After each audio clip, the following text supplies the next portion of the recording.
Depuis quelques années, le développement minier est en plein essor en Afrique de l'Ouest.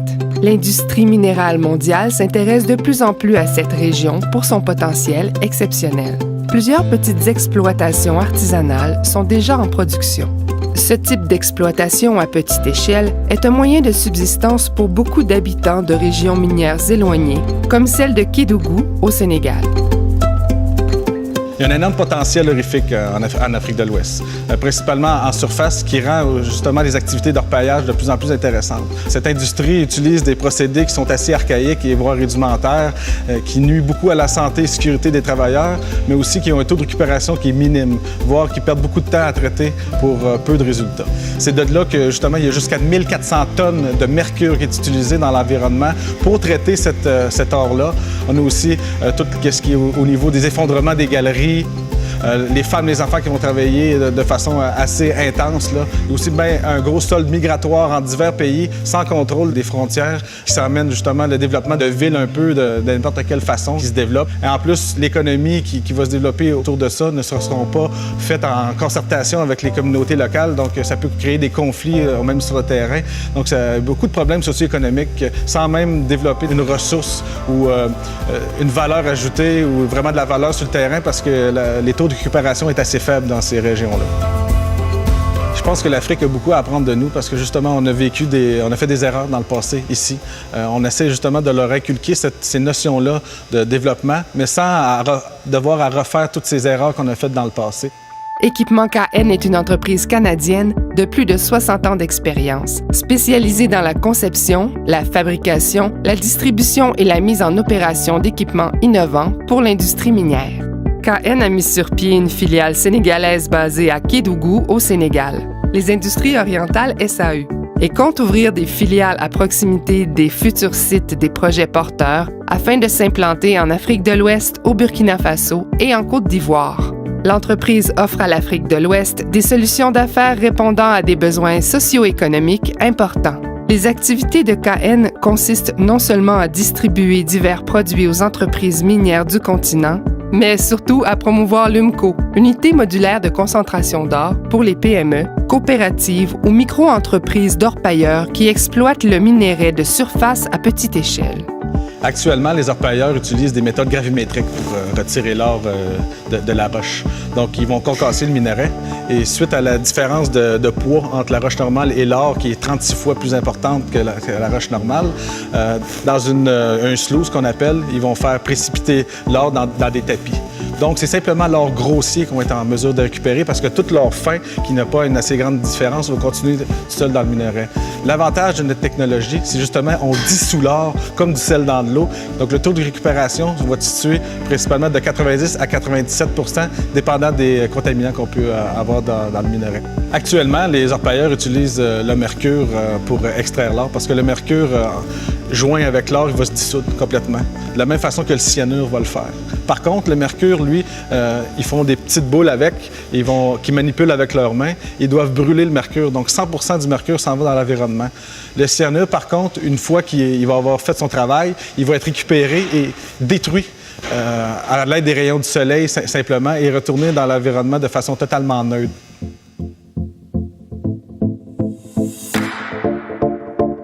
Tout d'abord, le minerai tombe dans le tamis. Les roches de bonne taille poursuivent vers le convoyeur alors que les autres sont rejetées. Le convoyeur apporte le minerai vers le broyeur qui, à l'aide de boules d'acier et d'eau, le transforme en boue.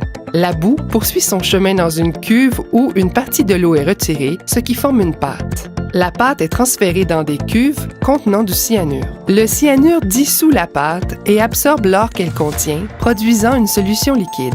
Cette solution est transférée dans plusieurs cuves. La première cuve contient des pierres de charbon. Le charbon absorbe l'or présent dans le liquide, puis est transféré dans une nouvelle cuve où il absorbe l'or une nouvelle fois, jusqu'à une teneur finale avoisinant les 97 %.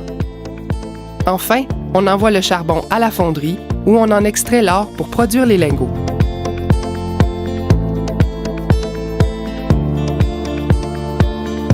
Au niveau de la sous-région africaine, là, les besoins en équipement des grandes compagnies minières est exponentiel. Par contre, on trouve peu de moyens et peu de produits offerts. Souvent, on entend dire par les compagnies minières, ils ne me donnent rien d'acheter quelque chose de plus cher, de moins de bonne qualité, simplement pour l'acheter local. Donc, c'est de cette façon-là, justement, qu'on essaie de trouver des façons de faire pour amener ces compagnies-là et ces partenaires-là sur le terrain à acquérir nos connaissances pour offrir le même standard de qualité. Je m'appelle Mamadouka, je suis orpailleur. Quand on dit orpailleur traditionnel, c'est des gens qui creusent par leurs mains. Et je crois que ce serait très important pour nous, parce que la région de Kédougou, elle souffre de potentialité technique, mécanique, surtout parce qu'en fait, on parle de l'orpaillage. Et l'orpaillage, il y a la technique, il y a la mécanique, et il y a aussi une finance qui doit suivre. Parce que cette finance va permettre aux gens d'avoir un peu de quoi, un peu d'argent. Parce qu'il va pouvoir embaucher des gens qui vont travailler dans ces machines. Donc, moi, je dis que le projet de Jean-Daniel est le bienvenu chez nous. Aujourd'hui, le gouvernement du Sénégal est en train de réfléchir et de trouver des solutions pour accompagner l'orpaillage. Donc, s'il y a des mesures d'accompagnement, si on trouve des mesures d'accompagnement ou bien des organismes qui peuvent accompagner ces projets, ça va développer non seulement la région, mais le pays. Parce qu'il y aura beaucoup plus de valeur ajoutée, ça va permettre les orpailleurs de gagner et ça va permettre même l'État de gagner. Et ça va permettre aussi de rentabiliser la machine rapidement. Avec tous les efforts du gouvernement à vouloir organiser cette filière-là de l'orpaillage, ce qu'on fait sur le terrain, c'est qu'on organise les travailleurs en coopérative afin d'avoir une masse de travailleurs plus importante qui permet d'alimenter cette usine-là avec le minerai nécessaire pour son traitement et d'avoir des retombées socio-économiques plus importantes sur le milieu. Le développement des mines se font souvent à grande vitesse. Donc, ils ne peuvent pas souvent s'approvisionner de façon locale parce qu'ils n'ont pas les ressources disponibles sur le terrain. Mais cette population-là doit s'accaparer ce marché-là. C'est en offrant justement notre expertise avec la participation des communautés qu'on est capable de leur redonner graduellement justement la possibilité et redonner le marché aux populations locales. Nous, on apprend un petit peu, on leur apprend comment faire, leur savoir-être, mais le savoir-faire aussi. Les deux ensemble combinés, c'est la façon de faire pour justement éventuellement qu'ils soient totalement autonomes et que cette filière minérale soit directement disponible sur le terrain. Le gros avantage d'une opération de type modulaire et de cette envergure, c'est qu'on est en mesure de déplacer l'usine si jamais on se rend compte que le site n'a pas le potentiel espéré. Donc, avec le temps, elle a une durée de vie infinie si toutes les pièces de rechange sont changées et modifiées au bon moment. Quand on parle principalement de la région de Kédougou, qui est environ à 700 km de la capitale de Dakar, un peu comme l'Abitibi, nous ici, on est des grandes régions comme Montréal, on vit un peu les mêmes dynamiques de retrait et d'oubli parfois des gouvernements dans le développement.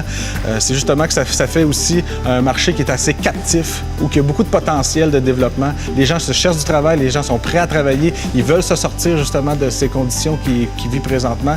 Donc nous, Équipement Coréen, en adoptant une attitude justement d'ouverture vers ces populations-là, on est en mesure de faire de grandes choses assez rapidement avec quand même peu de moyens. Parce qu'un emploi ici au Québec, s'il est fait là-bas, c'est peut-être 15 emplois autour que ça peut générer. Donc l'activité économique est vraiment fait accélérer par la venue justement de nos technologies, de notre savoir-faire, mais aussi justement de notre expertise qu'on rend possible aux minières qui sont parfois même étrangères.